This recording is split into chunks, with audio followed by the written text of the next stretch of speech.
Hola, ¿qué tal? Paz y bien, les habla el Padre Rubén Francisco Bellante y estamos compartiendo con ustedes este hermoso camino buscando horizontes de plenitud en nuestra vida. Y habíamos quedado en el último capítulo que estamos justamente en la etapa de la llamada quietud, que no es quietismo, no es quietismo, sino quietud. Y en esta etapa de la quietud, digamos, a ver, uno que es principiante. ¿Por qué principiante? Por todo lo que dijimos, o sea, el principiante es aquel que no ha buceado mar adentro, que se ha quedado en la costa mirando, ¿no es cierto? Bueno, el principiante es aquel que no puede todavía notar lo importante que es tener imágenes claras sobre aquello que anhela, sobre aquello que desea, sobre aquello que le apasiona. Esto sería el principiante, una especie de adolescente eterno. Luego está el caminante. El caminante es aquel que quizá tiene en esta etapa alguna imagen vaga sobre sus objetivos, sus metas, pero no es consciente a la hora de recrearlas en su interior y lo vencen las imágenes viciadas por las dificultades, problemas, la mediocridad o simplemente imágenes distractivas que lo distraen de lo más importante, de lo esencial. Es como que lo urgente lo saca de lo importante, de lo esencial. Y luego está el crecido o maduro, el crecido, digamos, es aquel que conoce exactamente lo que quiere y cada vez con mayor pericia puede tocar con su interior la escena de lo que pretende en la vida, anulando de esa manera todo otro estado que no le permita arribar a sus objetivos más encumbrados, que ciertamente son inspiración del Espíritu Santo, inspiración de Dios, no es vanagloria, no es pura vanidad, no es egocentrismo, sino que pasa de un estado, digamos, negativo a un estado positivo. Y aquí está todo el tema de la gracia, del latín gratia, gratuitamente recibido, la gracia que hemos recibido el día de nuestro bautismo, porque somos por gracia hijos e hijas del Padre Dios a través de los méritos de la pasión, muerte y resurrección de Jesús y de su sangre derramada en la cruz. Pues bien, la gracia a nivel espiritual siempre está de nuestro lado, pero por supuesto hay un pasaje bíblico que expresa claramente esta idea cuando Dios mismo le dice a San Pablo: mi gracia te basta, porque mi poder triunfa en tu debilidad, en tu fragilidad, en tu precariedad. Mi gracia te basta. Es decir, que la gracia para vivir siempre en plenitud la tenemos. Ahora solo necesitamos secundarla, acompañarla, ser dóciles con las herramientas que Dios mismo nos ha dado y que nosotros por ignorancia lamentablemente le delegamos a Hollywood, a la televisión, a internet, a todos aquellos que bastante nos manipulan. ¿Por qué? Porque esa herramienta, ¿saben cuál es? Es la imaginación. Sí, esa imaginación que vos y yo podemos y debemos usar para el crecimiento interior, para descubrir lo mejor de nosotros. San Ignacio de Loyola, el fundador de la Compañía de Jesús, los jesuitas, sabía muy bien todo esto, y como sabio que era, propuso trabajar con la imaginación para dar grandes pasos en el área espiritual. Usar la imaginación a través de lo que decíamos, las contemplaciones, ¿no es cierto? Contemplar mi propia vida, contemplarme en algún momento del pasado, contemplarme en el presente y contemplarme imaginar el futuro. ¿Para qué? Para poder reavivar los anhelos y los ideales que hay dentro mío. Justamente esa herramienta es muy importante y si no se la usa, comenzamos a no tener objetivos claros y firmes para continuar en el camino de crecimiento. En ese sentido, te quiero poner un ejemplo que es la famosa trampa del comerciante, ¿no? La trampa del comerciante. Se trata de un comerciante de una pequeña empresa, pero pujante empresa, que ya había conseguido crecer. Incluso se hablaba muy bien del dueño entre sus colegas y clientes. Pero un día justamente quedó entrampado. Como decimos, quedó atrapado. ¿Por qué? Y porque por más que intentaba seguir haciendo esfuerzos para crecer económicamente y comercialmente, no lograba avanzar. Y quedó atrapado. Entonces comenzó a ver que caminar por la ciudad buscando potenciales nuevos clientes ya no le daba resultados, porque bueno, necesitaba tiempo para dedicarles y ella no tenía más tiempo porque estaba dedicado a la empresa. Y bueno, y comenzó entonces en la desesperación, en la agitación interior, comenzó a echar la culpa de lo que pasaba a los empleados, claro. Entonces, claro, los empleados comenzaron a sentir un malestar, a resentirse, a hablar mal de este dueño, incluso a hacer huelgas y reclamar aumentos salariales y mejoras salariales. Y bueno, el malestar se hizo genérico y tal malestar entonces viró en máscara y en fastidio ya hacia el dueño de la empresa y ya los reclamos eran insoportables. Y el problema inicial, que era un problema creado por el propio dueño, porque hasta ese momento había una muy buena relación con los empleados, se fue transformando en un inconveniente imposible de seguir adelante con la empresa. El punto fue tan grave que este hombre comenzó a poner cámaras de televisión y contratar expertos, vigiladores, para vigilar a los empleados, qué hacían, qué no hacían, cómo trabajaban, dónde iban. Una cosa de locos dentro de la empresa, por supuesto, si no sería ya algo obsesionado. Lo cierto es que esto terminó realmente en un caos total, porque los empleados lo denunciaron al dueño de la empresa por el llamado síndrome de burnout. El síndrome de burnout es cuando en una empresa, en forma masiva, los empleados comienzan a caer todos en estado de estrés, ansiedad, trastornos psicológicos, depresión, fobias. Entonces eso se llama trastorno de burnout, evidentemente. ¿Y qué sucede? Sucede que ahí el mismo dueño de la empresa comenzó a recibir juicios laborales. Bueno, terminó realmente quebrando la empresa. Y él terminó peor que sus empleados. ¿Y todo por qué?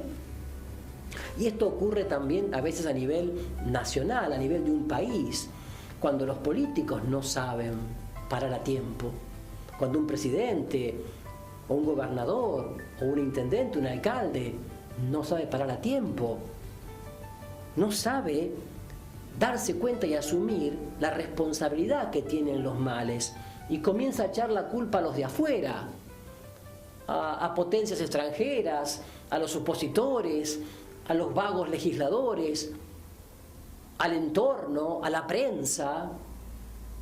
Cuidado, ¿qué tendría que haber hecho este dueño de la empresa?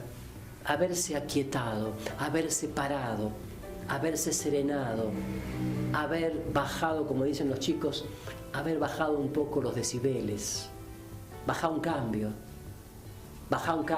Es decir, debería haberse aquietado. Su hacer fue peor que no haber hecho nada. Su hacer fue peor que no haber hecho nada. ¿Y todo por qué? Porque no se aquietó. Es decir, él pensaba que haciendo se lograban resultados y en cambio logró un desastre.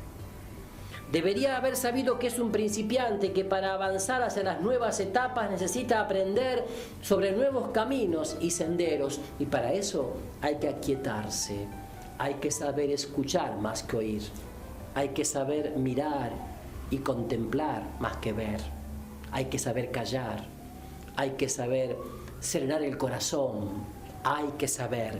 Entonces digo, aceptar que ese es un principiante, incluso aceptar que necesito de otros y que necesito formar equipos para delegar tareas, para comunicarse efectiva y afectivamente con los demás. En fin, cuando alguien intenta aquietarse, es más fácil escuchar la interioridad y es más fácil escuchar también la esencia de lo que soy y de lo que puedo llegar a ser. Lograr esto entonces puede ser por momentos poco placentero, a lo mejor, pero es lo mejor que nos puede pasar. Si uno aprovecha la oportunidad y coloca un reflector que le muestre claramente sus miserias, sus limitaciones, sus deficiencias, entonces es una magnífica oportunidad para identificar y luego extirpar esos defectos. Pero si uno trata de disimularlos, ponerse máscaras, caretas, echar la culpa a otros, entonces no hace más que agrandar el problema y la dificultad. Hay una estrategia todavía más poderosa, que es la de imaginar el producto terminado de los propios anhelos. Es decir, ¿cómo terminaría esto si yo me aquieto? ¿Cómo terminaría esto si yo me aquieto? Bueno, creo que esta imagen es muy interesante, pero lo que yo quiero decirte es que muchas veces en esta etapa de la quietud,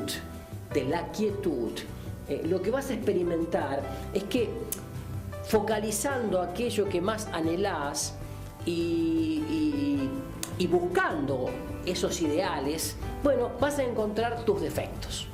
Sí, claro, por supuesto, y está bien que así sea. Vas a encontrar, yo más que defecto llamaría tus debilidades, así como vas a encontrar también tus fortalezas.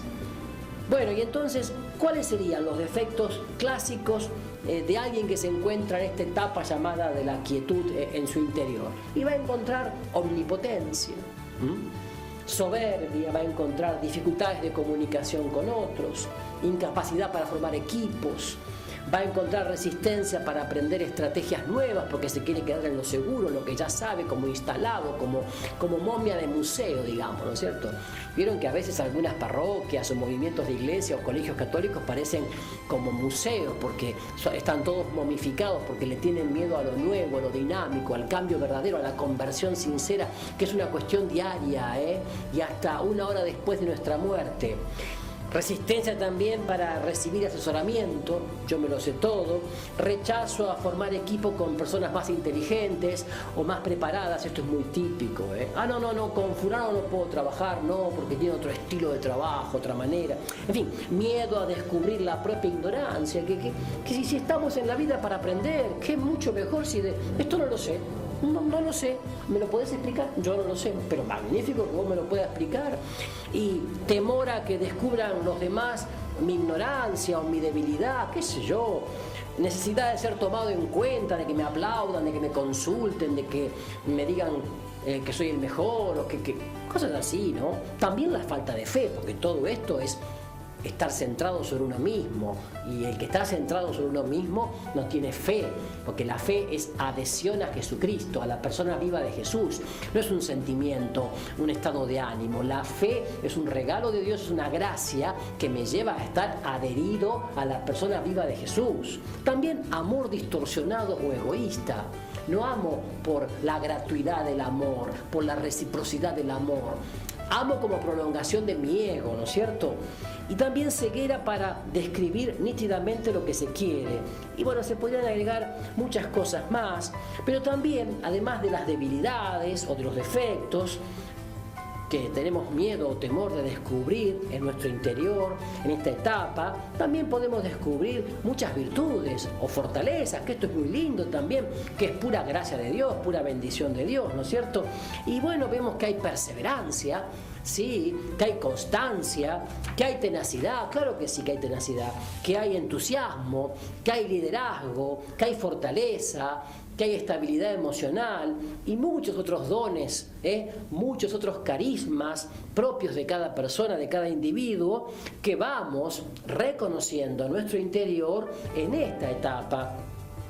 Así que me parece importante que la mejor estrategia para esta etapa es extirpar los defectos y fortalecer las virtudes, secundando las mociones del espíritu. Qué lindo, ¿no? Conociendo el mundo interior de cada uno, que es tan maravilloso, que es tan rico, tan inagotable, tan maravilloso. Por eso digo, es barato, en el fondo es barato anhelar la abundancia, es barato anhelar horizontes más plenos, y tenemos que hacerlo.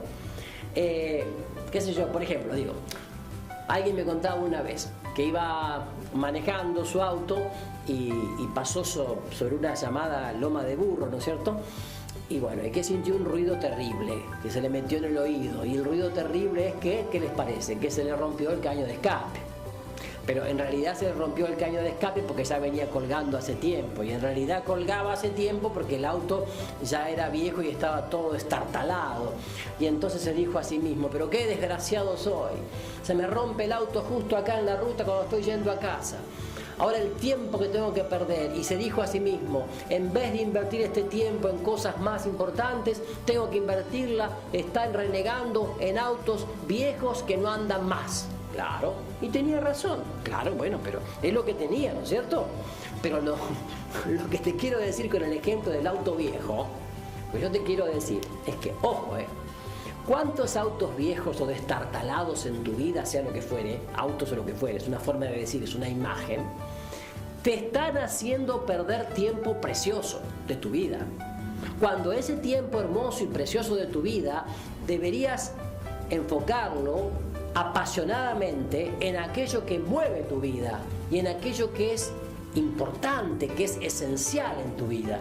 ¿Cuántos autos destartalados te están quitando tiempo, que es la mayor riqueza que tenés, ¿no? A eso voy. Y entonces allí hay que saber discernir, hay que saber elegir y hay que saber pensar en dónde tengo que focalizarme a fin de que no haya, entre comillas, autos destartalados que me hagan perder el precioso tiempo de mi vida.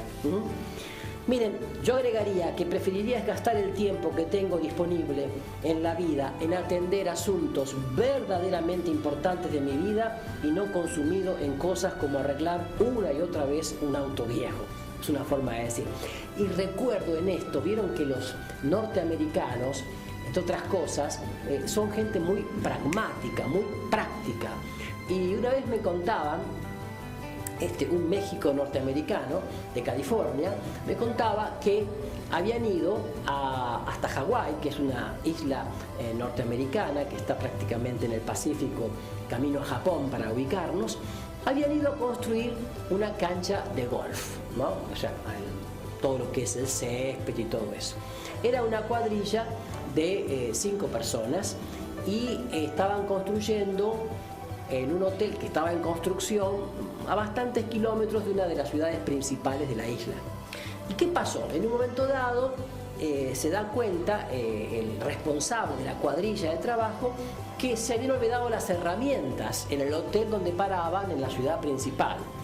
Entonces le dice este México norteamericano: y bueno, vayamos a buscarla. Entonces le dice el coordinador: un momento, dice, porque si vamos a buscarla, vamos a demorar entre ida y vuelta en el auto 2 horas. Si vamos a buscarla, ida y vuelta 2 horas, como somos una cuadrilla de 5 empleados, si perdemos 2 horas de trabajo, dijo, serían $400, porque entre los 5 ganamos $200 la hora. Así que voy a ir a una ferretería que no está lejos del hotel en construcción, donde podemos comprar las herramientas que hemos olvidado a $130. Y entonces fue y compró las herramientas a $130. Fue una decisión discernida y sabia, porque entre perder $400 por 2 horas sin trabajar a comprar las herramientas que se habían olvidado en $130, le pareció que en su agenda era más importante seguir trabajando y ganar tiempo que no perderlo en el viaje ida y vuelta. Es un ejemplo también de cómo es importante saber dedicar tiempo, energía y pasión, no solamente a aquello que nos dará más dinero, porque a veces todo está puesto en eso, sino a aquello que corresponde a nuestra propia vocación, es decir, a aquello que nos hace más plenos, más personas, más humanos. Es decir, desarrollar personalmente es aprender a discernir el tiempo en la vida. Esto es lo que quiero decir. El desarrollo personal es aprenda a discernir su tiempo en la vida. Aprenda a discernir su tiempo en la vida. Qué lindo es esto, ¿no? Porque todos a veces nos olvidamos que nuestras actividades cotidianas no concuerdan con los anhelos, sueños y valores que perseguimos. ¿Es así o no? Sí, es así, ¿verdad? Y las motivaciones puramente económicas o vinculares o afectivas no tienen fuerzas si no están sujetas a las pasiones más profundas, que son movidas por lo verdaderamente vocacional o por aquello que más queremos interiormente. Cuando digo la palabra vocación, atención, estoy diciendo no la vocación del curita o de la monja, sino vocación en el sentido de vocare en latín, que significa llamado. Estoy hablando de ese llamado profundo que hay en todo ser humano, creyente o no, a hacer algo más que lo cotidiano, es decir, algo más grande. Y no me refiero a algo más grande, a una construcción de un rascacielos o de no sé qué. Me refiero a ese llamado grande al amor, a hacer feliz a otro, a la solidaridad, a la ayuda, a colaborar, a tener compasión por el otro, a hacer algo por los demás, a motivar a otros, a ayudarlos a crecer. Eso es, a ser disparadores para otros. Entonces, la respuesta a esta pregunta, ¿qué querés en tu vida? ¿Qué querés en tu vida? La respuesta a esta pregunta debería ser tu obsesión, digamos así, en los próximos días. En la oración delante del sagrario, en la reflexión cuando estés tranquilo en tu habitación, o en tu patio, en tu jardín, o cuando estés manejando en tu auto. Esta debería ser tu pregunta. Por ejemplo, el vínculo con tu pareja, con tu esposo, con tu esposa, con tus padres, con tus hijos, con tus hermanos, con tu novio, con tu novia, con tus amigos, con la gente de tu comunidad, de tu movimiento, de tu ministerio, de tu apostolado. Eso también, si es una área importante de tu vida, justamente dedicarle tiempo para ver cómo anda. Si se quería crecer en ese vínculo, con esos vínculos, tenés que dedicarle tiempo y frecuencia a tal propósito. Tiempo en calidad y tiempo en cantidad. No esos largos tiempos rutinarios e inútiles, pero sí tiempo en calidad y tiempo en cantidad. Bien lo dice el escritor francés Antoine de Saint-Exupéry en su obra Cumbre, El Principito, o El Pequeño Príncipe, cuando dice: el tiempo que yo le dediqué y el tiempo que perdí, entre comillas, por mi rosa, hace que la rosa sea tan importante para mí, que sea la única rosa del mundo. También esto es muy importante en los vínculos. A veces la mujer que está al lado mío o el hombre que está al lado mío, que es mi esposo, mi esposa, que es el hombre y la mujer de mi vida, que es el padre de mis hijos, que es la madre de mis hijos, sin embargo no recibe la mejor calidad de parte mía de vida, de compañía, de solidaridad, de diálogo, de comunicación. Entonces la pregunta es: ¿a qué consagramos el tiempo que amamos? También esto lo pongo no solamente en el tema de la familia o del trabajo, también lo pongo en el tema de la vida espiritual, del apostolado, del deporte, de la recreación, de esa necesaria salida lúdica a través del arte, la música, la danza, la pintura, la escultura, que es algo necesario en nuestra vida, que tenemos que hacerlo. ¿Cómo anda tu agenda definitivamente? Si en tu agenda no aparecen áreas tan importantes como estas que he mencionado, algo está fallando. Alguien me dijo una vez: padre, yo tengo un hijo maravilloso, mire, mi hijo está en la universidad, vive para estudiar. Y dije: bueno, eso no es tan bueno. Vivir para estudiar no es bueno. Una mujer me dijo: ay padre, mi marido es maravilloso, vive para trabajar.